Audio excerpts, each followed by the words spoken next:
મિત્રો આજની વિડીયોમાં સૌપ્રથમ વાત થશે ક્રિકેટના ઝઘડામાં ફાયરિંગ, 4 લોકોને થઈ છે ઈજા। સુરત જિલ્લાના પલસાણાના ટુંડી ગામે ક્રિકેટના ઝઘડામાં યુવકે ફાયરિંગ કર્યું હતું। સામે આવેલી માહિતી અનુસાર એક્સ આર્મીમેનના પુત્રએ 12 બોર બંદૂકથી સોસાયટીમાં 1 રાઉન્ડ ફાયરિંગ કર્યું હતું। આ ઘટનામાં 4 લોકો ઈજાગ્રસ્ત થયા હતા, જેથી સુરત જિલ્લા પોલીસ દોડતી થઈ ગઈ હતી। પલસાણા પોલીસે બંને પક્ષના નિવેદનો લઈને આગળની કાર્યવાહી હાથ ધરી છે। ઘટના સીસીટીવી કેમેરામાં પણ કેદ થઈ ગઈ છે। મિત્રો, અન્ય મહત્વના સમાચારની વાત કરીએ તો દ્વારકામાં અઠવાડિયામાં 6.5 લાખથી વધુ ભક્તો ઉમટી પડ્યા છે। યાત્રાધામ દ્વારકા છેલ્લા દાયકામાં ટુરિઝમના વિકાસ બાદ હિન્દુ ધર્મના પ્રથમ હરોળના યાત્રાધામની સાથે સાથે દરિયાઈ વિસ્તાર હોય, વિશાળ અરબી સમુદ્રના કુદરતી સૌંદર્ય સમા આહલાદક વાતાવરણની મોજ લેવા માટે સહેલાણીઓ માટે પણ હરવા ફરવાનું સ્થળ તરીકે મહત્વનું ટુરિસ્ટ પોઈન્ટ બની ગયું છે। આથી મિની વેકેશન સમયગાળામાં છેલ્લા 1 સપ્તાહમાં 6.5 લાખ ભક્તોએ દ્વારકાધીશના દર્શન કર્યા હતા। મિત્રો, અન્ય મહત્વના સમાચારની વાત કરીએ તો ક્રાઇમ બ્રાન્ચના નામે 50 લાખનો તોડ। અમદાવાદ ક્રાઇમ બ્રાન્ચના નામે સસ્પેન્ડ અને રીટ ઓફ પોલીસ કોન્સ્ટેબલ આકાશ પટેલે ₹50 લાખનો તોડ કર્યો હોવાની ઘટના સામે આવી છે। આ ઘટના હાલ ટોક ઓફ ટાઉન બની છે। જો કે આરોપી આકાશે પહેલા 5 કરોડ માંગ્યા અને તેના પરથી ભાવ નક્કી કરતા ₹50 લાખ નક્કી થયા અને આકાશ અને તેના સાગરીતો રૂપિયા લઈને ફરાર થઈ ગયા હતા। હાલ આ અંગે ગુનો નોંધીને કાર્યવાહી હાથ ધરવામાં આવી છે। મિત્રો, અન્ય મહત્વના સમાચારની વાત કરીએ તો રિક્ષાઓમાં 1 જાન્યુઆરીથી ફરજિયાત લાગશે મીટર। અમદાવાદમાં 1 જાન્યુઆરીથી રિક્ષાઓમાં ફરજિયાત મીટર લગાવવાને લઈને અમદાવાદ શહેર પોલીસ કમિશનરે જાહેરનામું બહાર પાડ્યું છે। ત્યારે હવે 2 દિવસ બાકી રહ્યા છે, જ્યારે રિક્ષા ચાલકો મીટર લગાવવા માટે દોડધામ કરી રહ્યા છે। હાલ અમદાવાદમાં મીટર લગાવવા રિક્ષા ચાલકોની દોડ લાગી છે, તો સવારે 7 વાગ્યાથી રિક્ષા ચાલકો લાઇનમાં લાગી ગયા હતા। બજારોમાં મીટરો 1500થી લઈને 2500ના ભાવે મળે છે। મિત્રો, અન્ય મહત્વના સમાચારની વાત કરીએ તો પીઝાના રશિયાઓ માટે ચોંકાવનારી ઘટના। ફાસ્ટ ફૂડ અને તેમાંય પીઝાના રશિયાઓ માટે ચોંકાવનારી વધુ એક ઘટના સામે આવી છે। રાજકોટમાં પીઝામાંથી મરેલો વંદો નીકળ્યો છે, જેના ફોટા સોશિયલ મીડિયામાં વાયરલ થયા છે। એક વ્યક્તિ તેના પરિવાર સાથે પાર્ટી કરવા માટે જાણીતી એક પીઝા શોપમાં ગયો હતો। ઉલ્લેખનીય છે કે રેસ્ટોરન્ટના ભોજનમાં વારંવાર વંદા અને માખીઓ નીકળવાની ઘટનાઓ સતત વધતી જોવા મળી રહી છે, પરંતુ તંત્ર દ્વારા કોઈ કડક કાર્યવાહી કરવામાં આવતી નથી। મિત્રો, અન્ય મહત્વના સમાચારની વાત કરીએ તો રાજ્યમાં તાપમાનનો પારો 2 થી 3 ડિગ્રી ગગડ્યો છે। રાજ્યમાં છેલ્લા 2 દિવસ દરમિયાન લઘુત્તમ તાપમાનમાં સામાન્ય કરતાં 2 થી 3 ડિગ્રીનો ઘટાડો થતાં લોકો ઠૂંઠવાયા છે।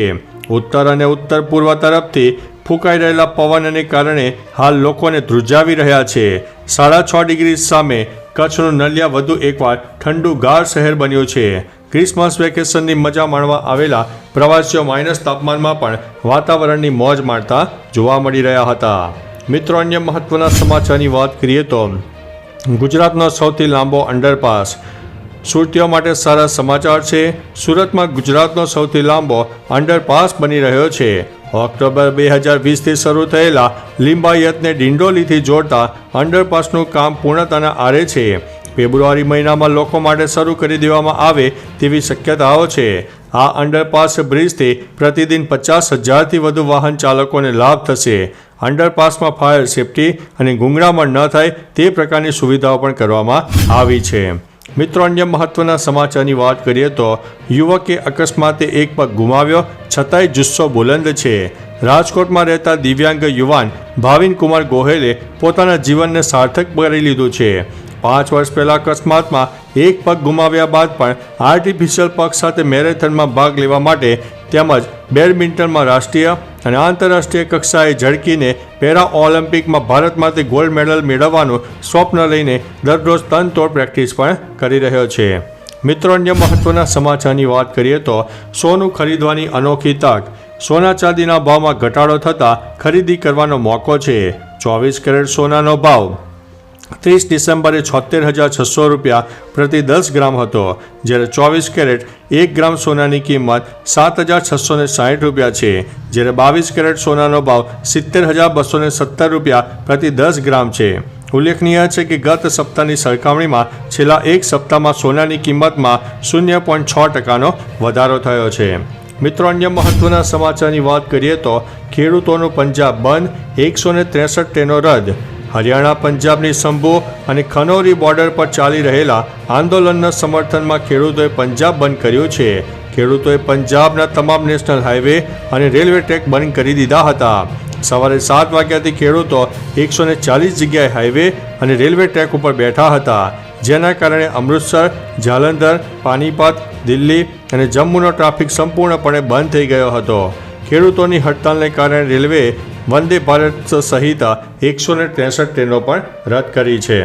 મિત્રો, અન્ય મહત્વના સમાચારની વાત કરીએ તો જમીન રીસર્વેમાં ભૂલોને લઈને સરકારનો મહત્વનો નિર્ણય.